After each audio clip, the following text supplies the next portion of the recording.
அனைவருக்கும் வணக்கம். சென்ற வகுப்பில் நம்ம கற்றல் பார்த்தோம். கற்றலுடைய கோட்பாடுகள் அவருடைய தொடர்ச்சியில் இப்போ முழுமை காட்சி கோட்பாடு அப்படின்னா என்ன, இந்த முழுமை காட்சி கோட்பாட்டில் உட்காட்சி வழி கற்றல் யார் சோதனை செய்தார்கள் அப்படின்றது தான் நமக்கு வெரி வெரி இம்பார்ட்டண்டாக ஒரு கொஷின் கேட்பாங்க. ஸோ இதில் பார்த்தோம்னா முழுமை காட்சி கோட்பாடு கெஸ்ட்லாட் என்ற ஜெர்மன் சொல்லின் பொருள் முழுமையான அமைப்பு அப்படின்னு சொல்லுவாங்க. இது பேப்பர் 1க்கு எதிர்பார்க்குற கொஷின். ஜெர்மன் சொல்லா, ரோமானிய சொல்லா, ஸ்பானிய சொல்லா, சமஸ்கிருத சொல்லான்னு கேட்பாங்க. கெஸ்ட்லாட் என்பதன் பொருள் ஜெர்மன் சொல். சரிங்க. இதில் பார்த்தோம்னா ஒரு படத்தை கொடுத்துருப்போம்.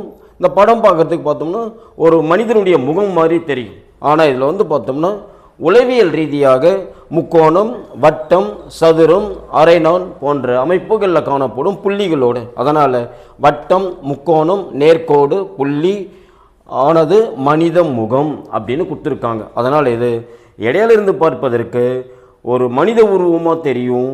ஆனால் அதுக்குள்ளார பார்த்தோம்னா கற்றலோடு தொடர்புடைய முழுமை காட்சியோடு தொடர்புடைய விஷயம் என்பதனால் இது முழுமை காட்சி கோட்பாடுன்னு சொல்லுவாங்க. இது கற்றல் என்பது புலன்காட்சியின் அனுபவம். Very very important. கற்றல் என்பது புலன்காட்சியின் அனுபவத்தால் விளைவது அப்படின்னு சொல்கிறது. அதனால் உட்காட்சி வழி கற்றல் இது வெரி வெரி இம்பார்ட்டன்ட். என்ன சார் அப்படின்னு பார்த்தீங்கன்னா, கோஹ்லர் என்பவர், சரிங்களா, கோஹ்லர் என்பவர் சுல்தான் என்ற ஒரு மனித குரங்கு, அந்த குரங்கோட பெயர் சுல்தான், சரிங்களா. அதே மாதிரி நம்ம இந்தியாவில் ஒரு மனித குரங்கு இருக்குது. அந்த மனித குரங்கு என்ன சார் பேர் அப்படின்னு பார்த்தீங்கன்னா கிப்பன்னு சொல்லுவாங்க, சரிங்களா. இந்த கிப்பன் மனித குரங்கு எங்கே சார் இருக்குன்னு கேட்டால் மானாஸ் வனவிலங்கு சரணாலயம் அசாமில் காணப்படுதுன்னு சொல்லுவாங்க. இந்த கோலர் என்ன செய்கிறார் அப்படின்னு பார்த்தீங்கன்னா, ஒரு சுல்தான் என்ற ஒரு மனித குரங்கு, இது எங்கிருந்து இந்த சுல்தான் என்ற மனித குரங்கு கொண்டு வந்தார் அப்படின்னு பார்த்தோம்னா கோனேரி தீவு, அமெரிக்காவில் உள்ள கோனேரி தீவிலிருந்து கொண்டு வரார். அதை எடுத்துகிட்டு ஒரு பெரிய ஒரு அறையில் அடைச்சிட்டு 2 குச்சியை உள்ளே விடுறார். சிறிய குச்சி, பெரிய குச்சி, 2 குச்சி இருக்கும். இடையில ஒரு பெரிய ஒரு வாழைக்கோலையை தொங்க விட்டுறார். அதனால் அந்த குரங்கு என்ன பண்ணுதுன்னா ஒவ்வொரு விளையாட்டை, ஃபார் எக்ஸாம்பிள் அந்த ஒரு பெரிய குச்சி எடுத்து பசியினுடைய தூண்டல் அனுபவத்தில் அந்த வாழைப்பழத்தை டச் பண்ண பார்க்கும் முடியாது. அடுத்து சிறிய குச்சியை டச் பண்ணி பார்க்கும் முடியாது. ஆனால் அவர் என்ன சார் பண்ணியிருப்பார்னா, பெரிய குச்சியும் சிறிய குச்சியும் இரண்டும் இணைய வேண்டும் என்பதற்காக இணைத்து பொருத்தினால் மட்டுமே அந்த பழத்தை பறிக்க முடியும். அதுதான் இந்த உடைய சோதனை. இதில் என்ன பண்ணுறாருன்னா, அந்த குரங்கானது நீண்ட முயற்சி எடுக்குது. ஆனால் அந்த முயற்சி தோல்வியில் முடியுது. அப்படி தோல்வியில் முடிஞ்ச உடனே திடீரென அந்த குரங்கு என்ன சார் பண்ணுதுன்னு பார்த்தோம்னா 2 குச்சியை வச்சு விளையாடி கொண்டிருக்கிறது. அப்படி விளையாடும் பொழுது பெரிய குச்சியுடைய முனையும் சிறிய குச்சியுடைய முனையும் இரண்டும் ஒன்றோடு ஒன்று பொருந்தது. சடன்லி திடீரென இது நடப்பது. அப்படி நடந்த உடனே அது என்ன பண்ணுதுன்னா, ஸோ தனக்கு தேவையான உணவை எடுப்பதற்கு அந்த குச்சியை பயன்படுது. அதனால் இந்த இடத்துல திடீரென ஏற்படுவதனால் மீள்தன்மையால் முயற்சி வெற்றி அடைகிறது. அப்போ கற்றல் என்பது என்ன சார்னா பிரச்சனைகளை தீர்ப்பது அப்படின்றாரு கோஹ்லர். எவ்வளோ பெரிய பிரச்சனையாக இருந்தாலும் தீர்ப்பதற்கு ஒரே வழி பயிற்சியும் முயற்சியும் தான். அதனால தான் இந்த இடத்துல சிக்கல்னு சொல்கிறாங்க. அதனால் கோஹ்லர் சுல்தான் குரங்க ஆய்வு மேற்கொள்ளக்கூடிய கல்வி தாக்கம் என்ன சார் சொல்கிறாங்க அப்படின்னு பார்த்தோன்னா, பொருள் உணர்ந்து கற்றல் வேண்டும். எப்பவுமே அப்படியே மனனம் செய்து கொண்டே போகக்கூடாது. அந்த வார்த்தை என்ன இருக்குது, எதனால் கொடுக்கப்பட்டது அப்படின்றத இங்கே நம்ம கொண்டு வரணும். பொருள் உணர்ந்து கற்றல் வேண்டும். 2வது வரலாற்று நிகழ்வு. வரலாற்று நிகழ்வுனா என்ன சார் அப்படின்னு பார்த்தோம்னா, குழந்தைகளுக்கு நம்ம காலக்கோடுகளோ அல்லது ஏதாவது ஒரு கதை சொன்னோம்னா அவங்களுக்கு புரியாது. பட் இருந்தாலும் நம்ம நேரடியாக அந்த இடத்துக்கு ஸ்பாட்டில் கொண்டு போயிட்டு மாணவர்களுக்கு சொன்னோம்னா அவங்க ஈஸியாக அண்டர்ஸ்டாண்ட் பண்ணிக்கோங்க. ஃபார் எக்ஸாம்பிள், பல்லவர்களை பற்றி வரலாற்று பாடம் நடத்தும் பொழுது பல்லவர்கள் ஆட்சி புரிந்த காஞ்சிபுரம், மகாபலிபுரம், அடுத்து பார்த்தோம்னா மாம்பண்டூர், மகேந்திரவாடி, கீழ்வல்லம் போன்ற பகுதிகளில் ஏதாவது ஒரு இடத்துல அவங்களுடைய சிற்பக்கலையை போயிட்டு மாணவர்கிட்ட காமிச்சோம்னா மனதில் ஈஸியாக படியும் எப்போ நடந்தது என்ன. அதனால் வரலாற்று நிகழ்வை இங்கே கொண்டு வரும். அடுத்து கணித பாடம் நிறைய மாணவர்களுக்கு புரியாமல் போகும். அந்த கணித பாடம் புரியாமல் போவதற்கு காரணம் ஸ்டேஜ், படிநிலையை அவங்களால அறிந்து கொள்ள முடியாது. அப்போ சிக்கலை தீர்ப்பதற்கு படிநிலை அறிந்து கொண்டால் கணித பாடம் விரைவில் கற்பதற்கு, சரிங்களா, மிக முயற்சியாக எடுக்கக்கூடியதாக இருக்கும். அடுத்து பார்த்தோம்னா சுய அனுபவம். கண்டிப்பாக பாடத்தில் வந்து பார்த்தோம்னா அனுபவம் இல்லைன்னா இங்கே வேலைக்கு ஆகாது. பயிற்சியின் அடிப்படையில் அனுபவத்தை கொண்டு வரும். கடைசியாக பிரச்சனையை தீர்த்தல், குழந்தைகளுடைய பிரச்சனை என்னன்றதை நம்ம தீர்ப்பதற்கு பயன்படுத்தக்கூடியது. அதனால் கோளருடைய உட்காட்சி வழிகற்றல், கல்வியின் தாக்கம் 5, அதில் ஏதாவது ஒன்று எதிர்பார்த்து மாற்றி கொடுப்பாங்க. இதை தாண்டி சரிங்களா கோலர், மேக்ஸ் வெர்த்திமர், குர்த்து கோகா இந்த 3 உளவியல் அறிஞர்களும் 3 விதமான கொள்கையை கொண்டு வராங்க. என்ன சார் அப்படின்னு பார்த்தீங்கன்னா, கோலர் வந்து நுண்ணறிவு கொள்கையும், மேக்ஸ் வெர்த்திமர் வந்து முழுமை விதி, முழுமை காட்சி வேற முழுமை விதி வேற, ஞாபகம் வச்சுக்கணும். அடுத்து குர்த் கோகா வந்து பிரச்சனை தீர்ப்பதற்கான வழி அப்படின்றது ஒரு ஆய்வு மேற்கொண்டு, அதுவும் பார்த்தோம்னா சுல்தான் குரங்கு மாதிரி தான் அந்த ஆய்வு மேற்கொண்டு இருப்பாங்க. அடுத்து இதை படிநிலையை 4ஆக பிரிக்கிறாங்க. 1 ஆயத்தப்படுத்துதல், மாணவர்களுக்கு பாடம் நடத்தக்கூடியதை ஆயத்தப்படுத்த வேண்டும். 2 மனதில் அசை போடுதல், மனப்பாடம் செய்யக்கூடாது, மனதில் பொறுமையாக வாய்விட்டு படிக்காமல் மனசால படிக்கக்கூடியதுன்றதுனால அது மனதில் அசை போடுதல். அடுத்து உள்ளொளி, நமக்குள்ள நிச்சயமாக ஒரு லிபிடோ சக்தியை உருவாக்கக்கூடியதுன்றதுனால சொல்லுவோம். Last evaluation, மதிப்பீடுதல்.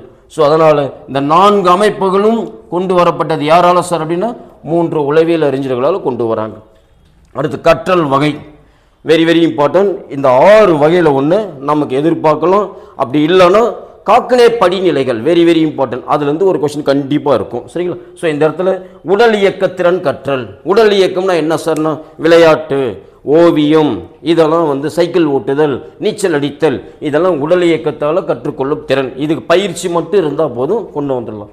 அடுத்து புலன்காட்சி வழி கற்றல், எங்கேயாவது ஒரு பாடத்தை பார்க்குறோம், அல்லது எதனா ஒரு வரிகள் பார்க்குறோம், அல்லது ஏதாவது ஒரு மிகப்பெரிய ஒரு தத்துவத்தை பார்த்து அதன் பிரகாரம் கற்றுக்கொள்வதை பேஸ் பண்ணி வர்றதுனால அது புலன்காட்சி வழி கற்றல், பார்த்து செய்து கற்றல்னு சொல்லக்கூடியது. பொதுமைப்படுத்துதல், பொதுமைப்படுத்துதல்னா கான்செப்ட் லேர்னிங்னு சொல்லுவாங்க. ஸோ ஒரு பாடத்தை எடுத்துட்டோம்னா அது எதோட தொடர்புடையது என்பதை கம்பேரிசன் கொடுப்பதனால அது பொதுமைப்படுத்துதல்னு சொல்லுவாங்க. அடுத்து மனப்பான்மை, நம்ம கல்வி கற்பதற்கு தேவையான மனப்பான்மை இருந்தால் மட்டுமே கல்வி வெற்றி அடையும். இல்லை என்றால் சூனிய கற்றல்னு சொல்லுவாங்க. சூனியம் என்றால் பூஜ்ஜிய கற்றல், பின்னாடி நம்ம படிக்க போகிறோம்.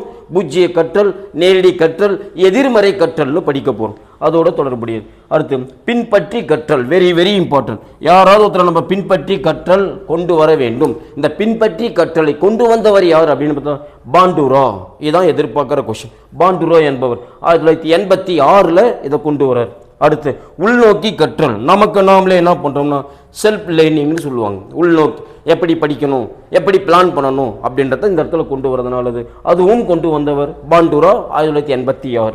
லாஸ்ட் வாட்சன் கற்றல் கோட்பாடு அப்படின்னா என்ன சார் அப்படின்னு பார்த்தீங்கன்னா நடத்தை, புறத்தூண்டல், சுற்றுச்சூழல் அடிப்படையில் கற்றுக்கொள்வது வாட்சனுடைய கற்றல் கோட்பாடு ஆகும். நன்றி. அடுத்து நம்ம பார்க்கக்கூடியது பார்த்தோம்னா கற்றலில் காக்கனே படிநிலை. இது கண்டிப்பாக ஒரு கொஸ்டின் ஒன்று டாப்பிக்கில், அது பேப்பர் 1 இருந்தாலும் சரி அல்லது பேப்பர் 2 இருந்தாலும் சரி, காக்கனே படிநிலைகள் எத்தனைன்னு கேட்டால் பேப்பர் 1 டைரெக்டாக கேட்போம், அது 8. சப்போஸ் இந்த 8 படிநிலையில் ஏதாவது ஒன்று கேட்டோன்னா பேப்பர் 2. ஸோ இது வந்து வெரி வெரி வெரி வெரி இம்பார்ட்டண்டான ஒரு டாபிக், காக்கனே படிநிலை கற்றல். என்ன சார் அப்படின்னு பார்த்தோம்னா மேட்ச் தி ஃபாலோயிங் கொஸ்டினாக தான் இது கேட்பாங்க. அதான் இங்கே ரொம்ப இம்பார்ட்டன்ட். ஃபார் எக்ஸாம்பிள் குறியீடுகள் அனுபவங்கள் மூலம் கற்பது, சிக்னல் லேர்னிங், இது யாருடைய கற்றலோட தொடர்புடையதுன்னு கேட்டால் பாவ்லோ. ஆக்கான நிறுத்தம் கேள்விப்பட்டிருப்போம். அந்த பாவ்லோவுடைய கற்றல் பேஸ் பண்ணி தான் இங்கே குறியீடுகள் சிக்னல் அனுபவத்தை பேஸ் பண்ணி கொண்டு வராங்க. இரண்டாவது தூண்டல் துலங்கல் சார் கற்றல், ஸ்டிமுலேஷன் ரெஸ்பான்ஸ். ஸோ அதில் வந்து பார்த்தோம்னா தாண்டெக் என்பவர் தூண்டல் துலங்கல் தொடர்பானதும், ஸ்கின்னர் வந்து பார்த்தோம்னா செயல் தொடர்புள்ள சோதனையும் தூண்டல் துலங்கல் கற்றல்னு சொல்றார். அடுத்து மூன்றாவது உள்ளியக்க கற்றல், மோட்டார் லேர்னிங்.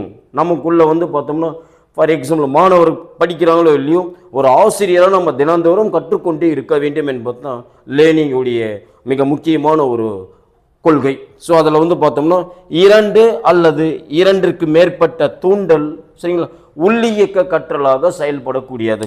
அதனால் இங்கே மோட்டார் லேர்னிங் என்பது யார் கொண்டு வந்து கேட்பாங்க. அடுத்து சொற்கள் இணைத்து கற்றல், வெர்பல் லேர்னிங்.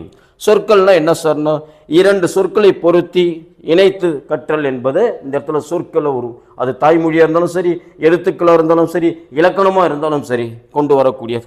அடுத்து வேறுபடுத்தி கற்றல். வேறுபடுத்தினா டிஸ்கிரிமினேட்டிவ் லேர்னிங். இதில் என்ன சார்னா ஒரே மாதிரியான பல்வேறு தூண்டல், வெரி வெரி இம்பார்ட்டன்ட், ஒரே மாதிரியான பல்வேறு தூண்டல்கள் இடையே வேறுபடுத்தி கற்றல். அதனால் இது வேறுபடுத்தி கற்றல் என்று அழைக்கப்படும் சொல்லுவாங்க. அடுத்து பொதுமை கருத்துக்களை கற்றல், கான்செப்ட் லேர்னிங். ஒரே வகை சார்ந்த பல்வேறு தூண்டல்களுக்கு இடையேயான பொது பண்பை கற்றறிதல். ஒரே மாதிரியா இருக்கும், அதில் பல்வேறு தூண்டல்கள் வரும், அந்த தூண்டல்ல பொது பண்பை கற்றறிதல் என்பது இங்கு கொண்டு வரார். அதனால இது பொதுமை கருத்துக்கள் கற்றல்னு சொல்லுவாங்க. அடுத்து விதியை கற்றல், ரூல் லேர்னிங். ஏதாவது ஒரு பாடத்தில், சயின்ஸ் பாடத்தில் விதியை நம்ம கற்றுத்தரது தெளிவான முறையில் சொன்னால் தான் மாணவருக்கு புரியும்.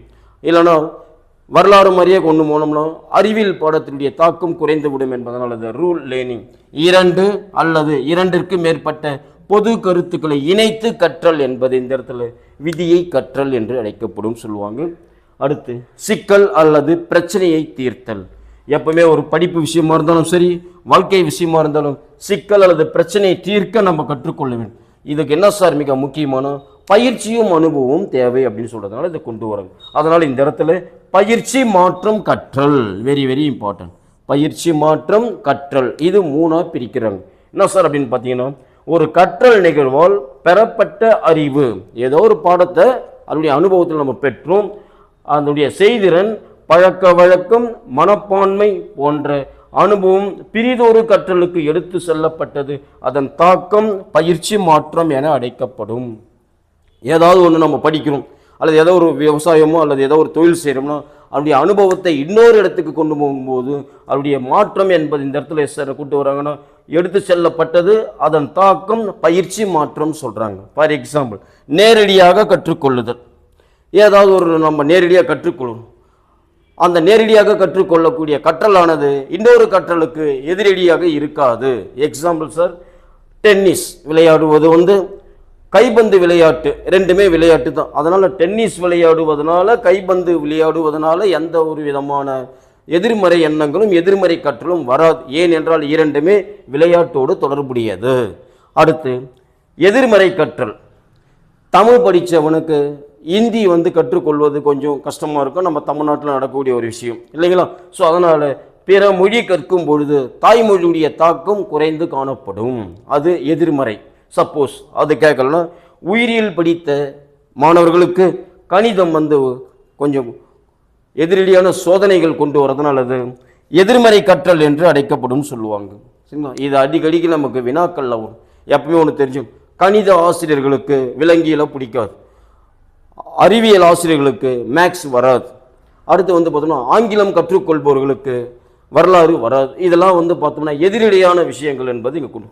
சூனிய கற்றல். சூனியம்னா என்ன சொன்னால் ஜீரோன்னு அர்த்தம்.